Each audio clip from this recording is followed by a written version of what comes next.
বাংলাদেশ জাতীয়তাবাদী যুবদল ৩ নম্বর বাহাদুরপুর ইউনিয়ন কর্তৃক আয়োজিত আজকের আলোচনা সভায় আজকে আমাদের মাঝে আছেন অত্র ওয়ার্ডের সম্মানিত সভাপতি, তাকে আমার ব্যক্তিগতভাবে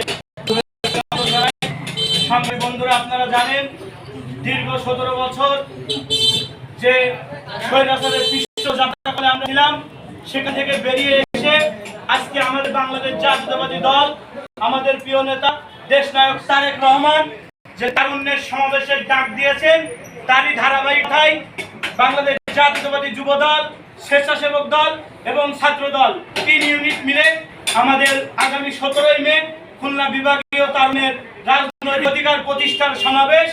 আমরা ৩ নম্বর বাহাদুরপুর ইউনিয়ন যুব দল সকল ইউনিট থেকে একত্রিত হয়ে কাঁধে কাঁধ মিলিয়ে হাতে হাত রেখে স্বতঃস্ফূর্তভাবে যাতে ওই ১৭ই মে খুলনার মহাসমাবেশ সফল করতে পারি, এই আশাবাদ ব্যক্ত করে আমি আমার বক্তব্য এখানে শেষ করছি।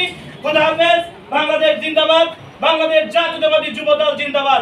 শহীদ রাষ্ট্রপতি জিয়াউর রহমান অমরক, দক্ষিণবঙ্গের বলিষ্ঠ কণ্ঠস্বর প্রয়াত নেতা জনাব তরিকুল ইসলাম অমরক, বেগম খালেদা জিয়া জিন্দাবাদ, তারুণ্যের অহংকার দেশনায়ক তারেক রহমান জিন্দাবাদ, সারসা গণমানুষের নেতা জনতা জনাব মফিকুল হাসান তৃপ্তি জিন্দাবাদ। সকলকে ধন্যবাদ।